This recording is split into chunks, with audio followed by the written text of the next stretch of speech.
On this tape, I will give you all you need to establish your confidence and to take it into every area of your life. Follow all my instructions fully and completely, and I promise you will experience a tremendous improvement in your confidence and in your life. My tapes and videos have helped thousands of people. Now I'm going to help you.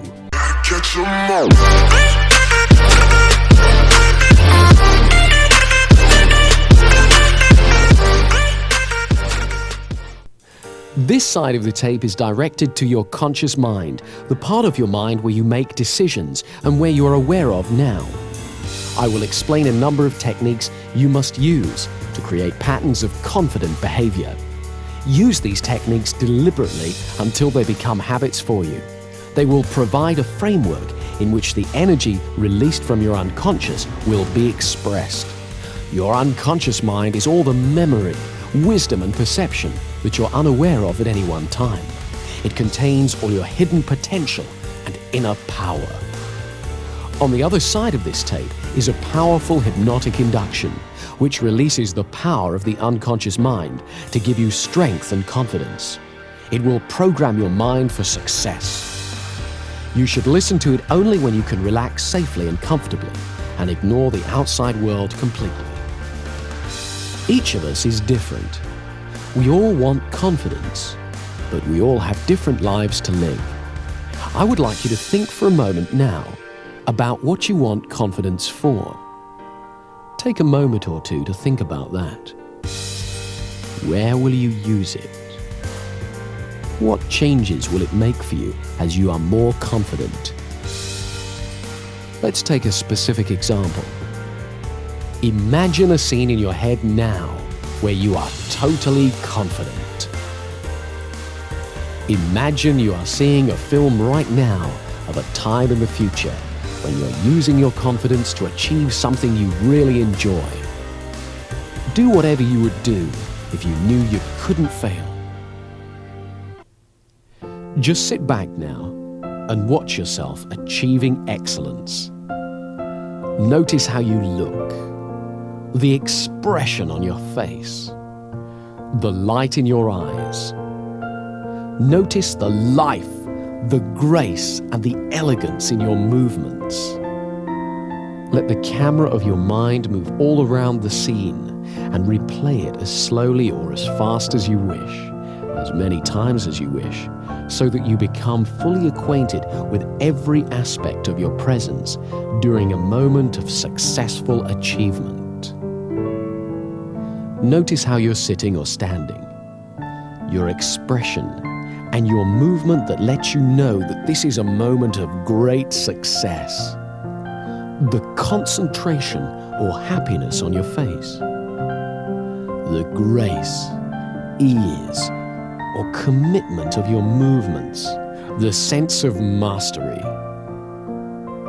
And pay attention here to the sensations in your body. And notice how your body responds to your imagination. Your body responds to all the pictures that are conjured up in your mind, deliberately or accidentally, in exactly the same way. Now, you are going to use this responsiveness. As you continue to visualize this time of confidence, and as you feel the pleasure and power of it, gently and precisely press together the finger and thumb of one hand.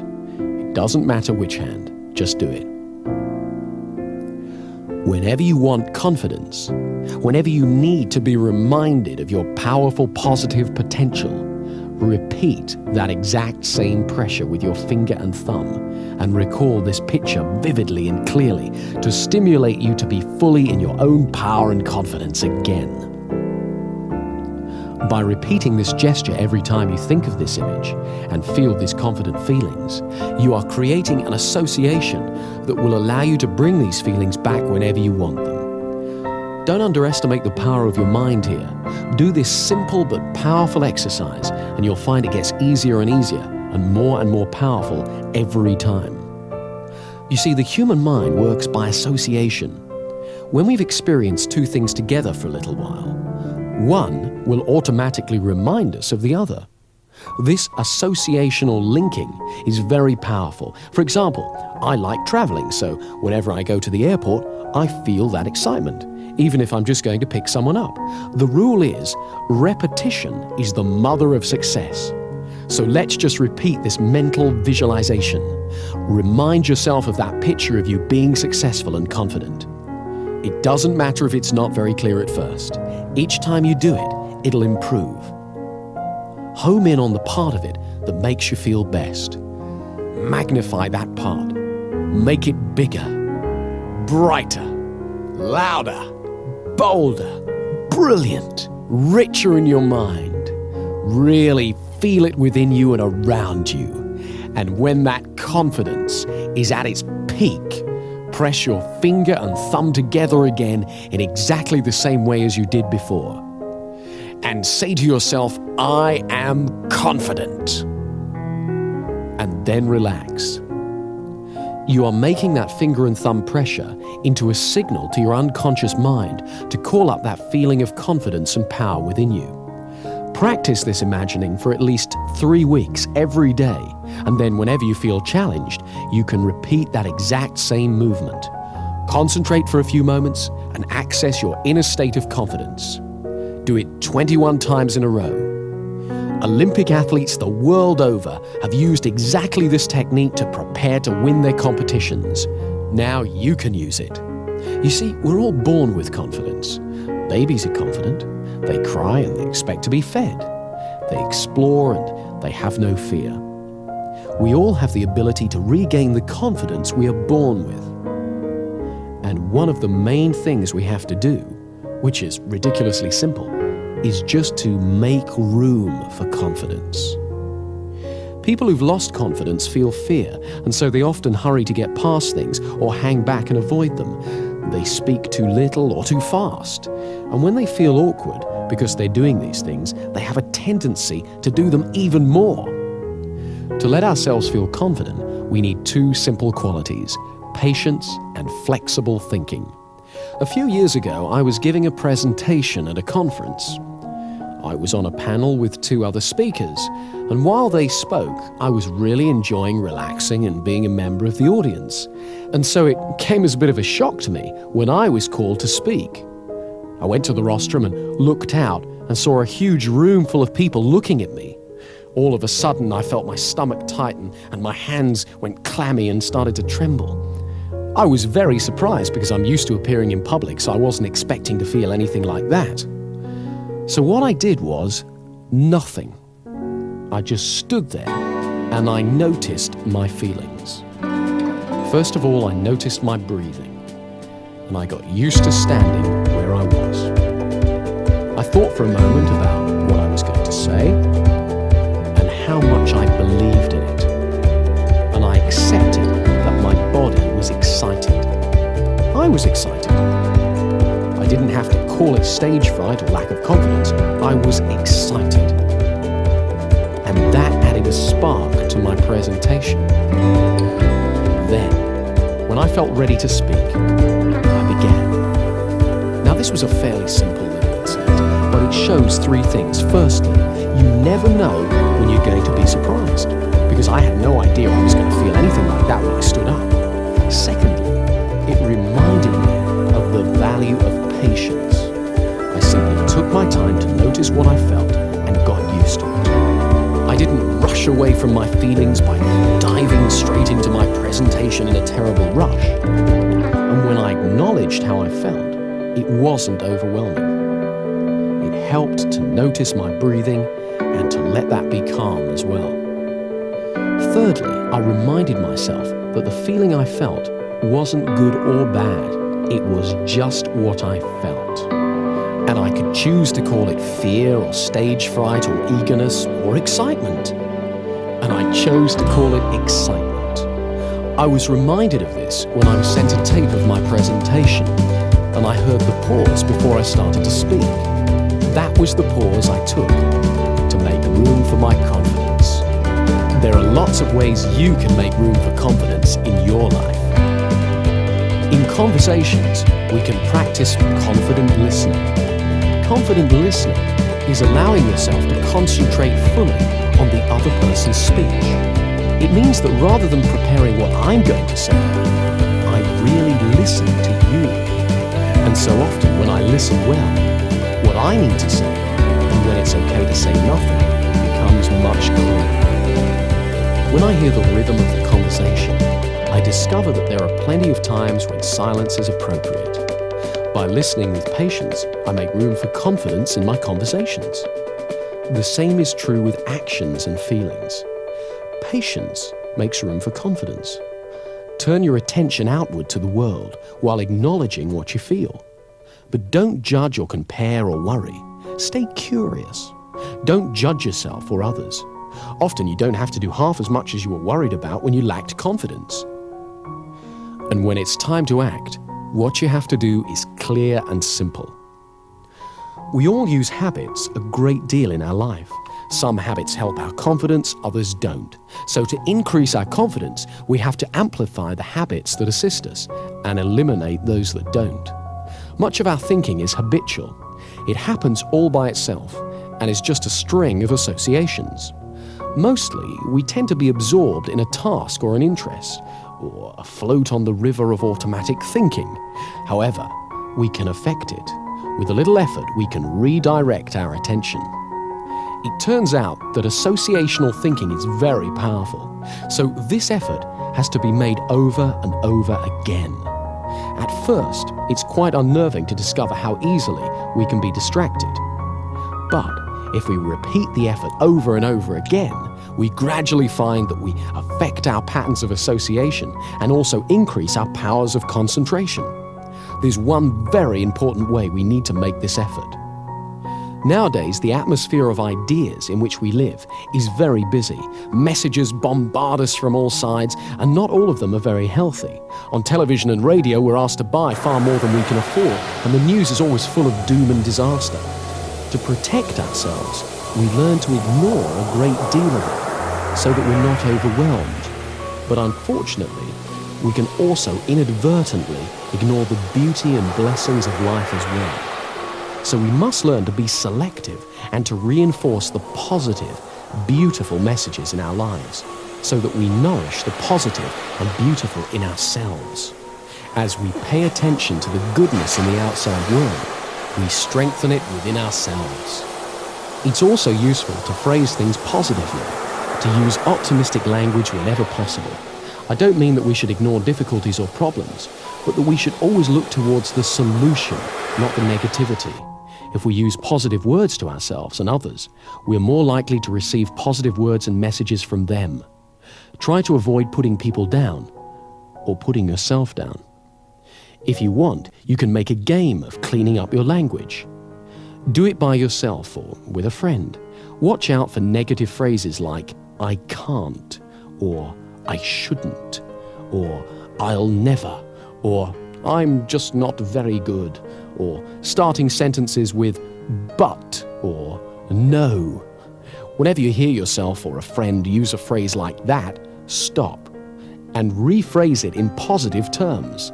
For example, instead of "I can't do such and such," use "I can learn how to do such and such," or "I haven't learned to do such and such yet." There's no fixed meaning in life except the meaning that we bring to it. So let's make your life brighter by looking at things that you've got going for you. Positive thinking becomes a self-fulfilling prophecy. Every time we pay attention to something, we energize its presence within us. If we pay attention to negative thoughts, we just make them stronger. So they crop up more and more often. But when we pay attention to positive thoughts, we strengthen them so that they return to our consciousness more and more often. Whatever you pay attention to returns to your awareness more and more frequently. So it's vitally important to acknowledge and concentrate on your successes, great and small, and what's really healthy and rewarding around you.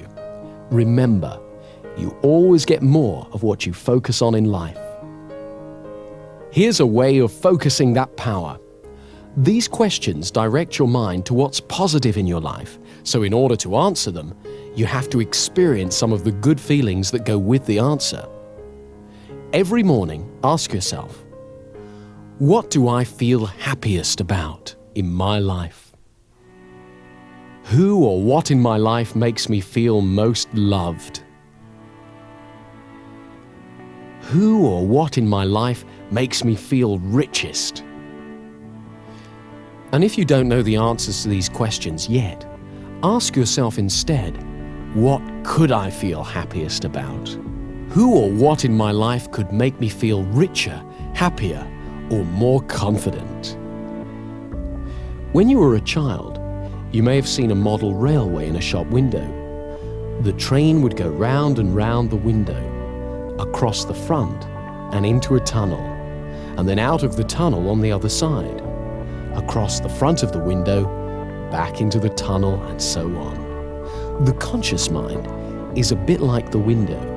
We see the train of our thoughts when it crosses the front of the mind, but the train carries on out of sight and pulls whatever we've seen through the tunnel, the unconscious mind. If we put positive thoughts onto that train when we see it, when it's in our conscious mind, it will automatically take them into the unconscious mind again and again. So whenever you think of yourself, think of your successful self, and the automatic, incessant train of our thoughts will take that positive picture of yourself to your unconscious, and slowly but surely, your fundamental view of yourself will improve, and it will become natural to think of yourself as successful, competent, and confident. Another part of making room for confidence in our life is accepting that there is risk. This may sound odd at first. After all, we often wish that we had so much confidence that we could avoid risk. But confidence isn't knowledge. If we know we can do something, we don't need confidence. We can just do it. We only have confidence if we are not entirely sure, not 100% sure of success, and yet we still have a go. That's the essence of confidence. When there's no risk, there's only certainty. Confidence only comes when there's risk. So we must embrace the risk, recognize it, and realize that it has a place in your life. In fact, it is because of the risk that you can value your achievements, because you achieve them in the face of risk. This is why you can feel good about every step on your path to confidence. Each step is a risk, however small. And as you get used to having confidence, you will realize that you get used to having risks. Risks don't go away. We just learn that we can face it and deal with it. And as we do so, we become more powerful. We learn we can achieve our goals, and we become more confident. Let me show you one more thing that increases your confidence, and it's great fun as well. Think of somebody now with whom you don't feel confident. Imagine them walking in your front door. And imagine they've got a red clown's nose on their face and an orange wig on their head. Or shrink them so they're about 12 inches tall. And call to mind the way they talk. If, for example, it's an authoritarian sort of voice, "You stupid, useless person." Make them sound like Mickey Mouse. "You stupid, useless person." Or make them have a sexy voice. "You stupid, useless person." Really enjoy making them as ridiculous as you want, and get used to this way of seeing them, even when you meet them face to face. You'll find it's great fun, and it really changes how you deal with them. It's very empowering and enjoyable to look forward to the success in our future, and the more we get used to it, the more it happens. I'd like you to close your eyes now and fantasize how things would be in an ideal world. Imagine your dreams have come true. You're doing exactly what you want to do. All around you, you can see exactly what you'd like to see. Everything you hear is perfect, and you enjoy what you feel. And as you do this, where in your body does it feel best of all? Locate the feeling and give it a color. Imagine that color glowing there within you. Now, begin to move that color all over your body and spread that fantastic feeling throughout you. Let it permeate your body. Notice how wonderful you can feel just by using your mind like this. Make sure it's around your legs and feet, stomach, chest, shoulders, arms, hands and fingers, neck and face. Make it truly brilliant. Turn up the brightness, feeling joy and energy surging within you. Now double the intensity of that color again and keep that feeling within you. Wonderful, brilliant, bright, fantastic. When you feel good and happy, your non-verbal communications put you in tune with good and happy people and help other people feel good too, so you create a warm, friendly atmosphere. With this simple exercise, you can actually affect all the world around you. Do this every day and you'll soon notice how it begins to bring out the optimism and enthusiasm in the people you mix with. Remember, happiness and excitement are contagious. So you're going to direct your attention away from comparison with others, away from the barrage of advertising which plays upon fears and insecurities, and away from negative judgments, and steer it towards a positive appreciation of the world and people around you. This inner glow will help you do that. Finally, remember to walk tall. When you've finished using this tape, get up and hold your head up in a comfortable, relaxed position on your shoulders. Let your spine support you. Imagine that a golden thread runs vertically up through your spine and straight up to the sky, and that thread supports you. Let yourself relax, safely held by that thread. This relaxed, upright stance is the natural position of confidence, and it will soon be as natural to you as breathing. So enjoy it. And to give you a rock-solid foundation for your confidence and power, use the hypnotic induction on the other side of this tape every day for 3 weeks, and as often as you want thereafter. Side 2 is a powerful hypnotic induction that will reinforce all the work you've done on this side and will boost confidence at every level of your mind. Whenever you want to relax deeply and totally, go somewhere where you don't have to be aware of the outside world and use side 2 to go into as deep a trance as you need to. Each time you go into trance, the effect gets stronger. So use it every day for 3 weeks. Use it, enjoy it, and you'll find that as your confidence increases day after day, you'll find yourself doing things you used to dream of. Use both sides of the tape every day until you can really feel the improvement you want. I don't believe in destiny, I just do what's best for me. Don't listen to my enemies, they're just full of jealousy. Yeah, this legacy, you gon' see what's left of me. You gon' see success in me, you ain't seen the rest of me. I just wanna be the